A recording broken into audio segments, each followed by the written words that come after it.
with you guys. Can you two come up here? Where's Bree? Can you come up? Yeah. Come on up, you guys. Just very briefly talk about how your experience, not just here, but in your journeys of working with the earth, how it's impacted you.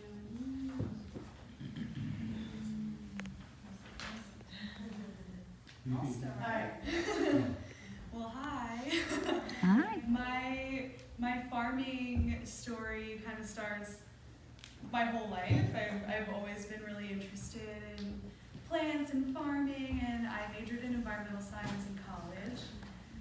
So that was like, it was very interesting. At first I was full of like hope and excitement. I was like, I'm majoring in environmental science, I'm going to study the systems of the natural world, and I'm going to use that knowledge to change the world. And then I kind of like fell into like this deep pit of despair because Environmental science is hard. Yeah, it is. It's hard, and it's also you sit in all your classes and talk about climate change all day. Yes. So it is a bit depressing. Extremely. Yeah, but and then kind of, I'd always been like interning at farms, and it always brought me so much joy. And so when the pandemic hit, I kind of fell into an even deeper pit of despair. Crazy, right? And I was feeling so stuck. I started to work out as an accountant. I somehow fell into like this crazy corporate 9-to-5 job. And I felt like I wasn't even a human anymore. Like I was just so lost and sad, and I didn't know what to do with myself. And I had always heard of WOOF/work away. And I decided, I was like, fuck it. I'm leaving the East Coast, and I'm going to drive across the country and go work at farms, and I'm going to meet people, and I'm going to connect with people, and I'm going to connect with the earth, and like, that's what I'm doing, that's it, we're done. And in like 2 months, I was up and gone. Like, I just decided and I left. And it's just been the most eye-opening, incredible experience. To connecting with the land is so natural. Like, as soon as you kind of like, you surrender to it, it's kind of like, you know, this is painful. Farming is painful. Farming is a practice. Farming is not easy. But I've learned more about myself than I ever have in my entire life. I've learned how to push myself really hard. I've learned how to take some pain and use it to create something beautiful, because without all this insane hard work that we've all put in together, and like, we have conflicts with each other when we're working together, we get frustrated with ourselves, we get frustrated with the land because our crops die. It's so hard and sad, but it's also so beautiful. I mean, you all see it. Like, look at this incredible thing that we've built outside together. And like, I've only been a part of it for a few months. Like, there's so many other people here that have put in so much effort into this, and it's so beautiful, and it tastes so good. Oh my gosh. And just like, you know, crawling around in the dirt and like finding insects, like, we all love it. You know, anyone that I ever speak to. We gotta give them some Oh, of the sorry. words.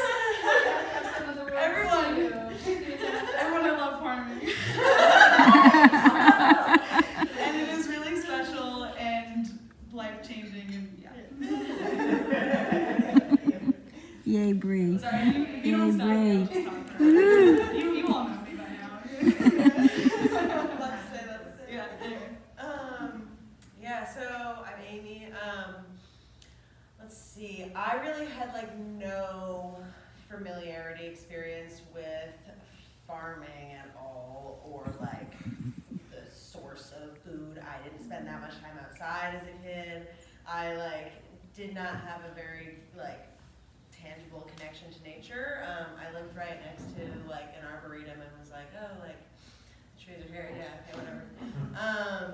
I was like very interested in people and like, I guess, sort of systems. So I fast forward to college, I majored in public health, and found it really fascinating. And like the most fascinating thing about it was like the systems that create like how we interact on a day-to-day with the things that influence our health. That is public health. And like seeing the way people interact with their day to day, I was always just like, we're just doing all of it so wrong. Like, we're just doing all of it, like, why would we start here and try and make it like better in this system that like is designed for it not to be healthy, not to nourish us. And so definitely thinking about food systems has been like the biggest thing of like, okay, food is what we literally put into our bodies, and it influences our health in such a tangible way.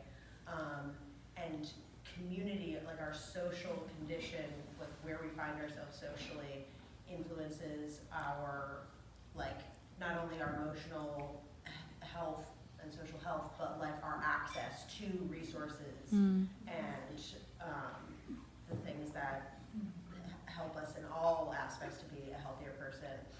And like I found people along my journey just like who were like farmers or were more like connected to foraging for their food and that stuff, and were like, oh, the community I have around this and the processes that I engage in to cultivate food are like awesome and make me feel really amazing and healthy. And I'm like, oh, like that is all those pieces together. Like that's the physical health, that's the emotional connection, and then like, I don't know, randomly I was like, I really need to change my life, so I went and found this place, and I was like, okay, that's all those things happening together, and I don't know exactly Can you where tap out now? Yeah. Nice. I don't know where we're going with it next, so that's where I'll leave it. And they didn't even know they were gonna speak. Just off the cuff right now. Hi, I'm Serena.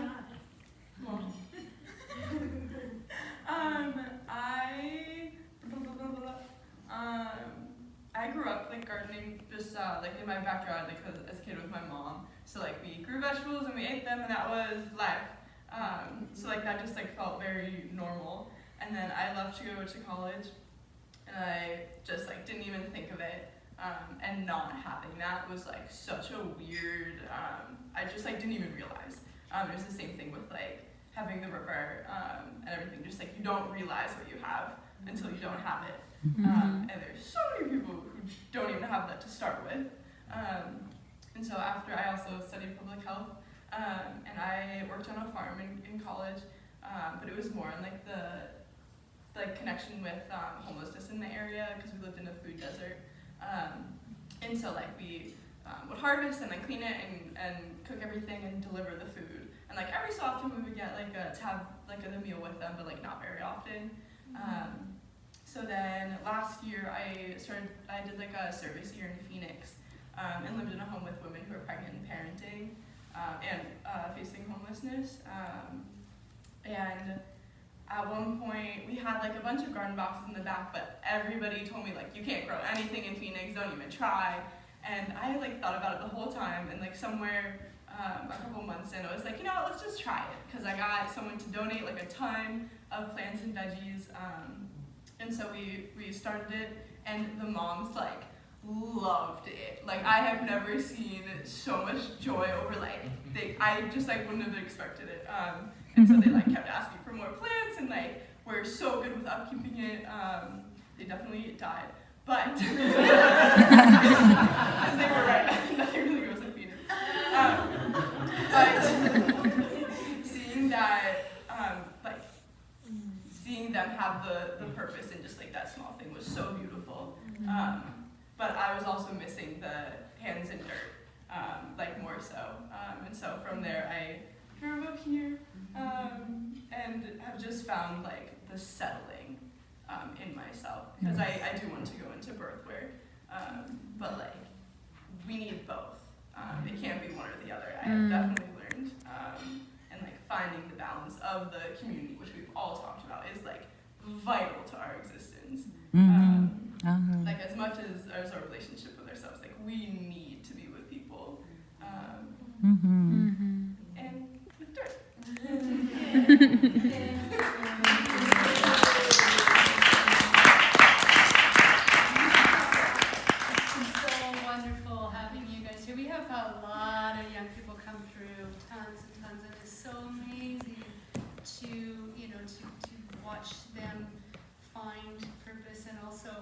what we've built here, you know, has been built by 1,000 hands. And that's the only way it can be done, really, and have it be sustainable because, you know, I mean, I'm gonna put in a huge plug for community farming because you know, as much as it's as much as the first step, one of the first steps is grow your own tomatoes or something in the summertime.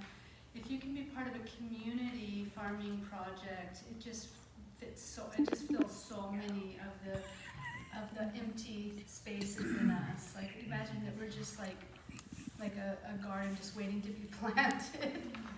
So I'm gonna bring up these other young people here.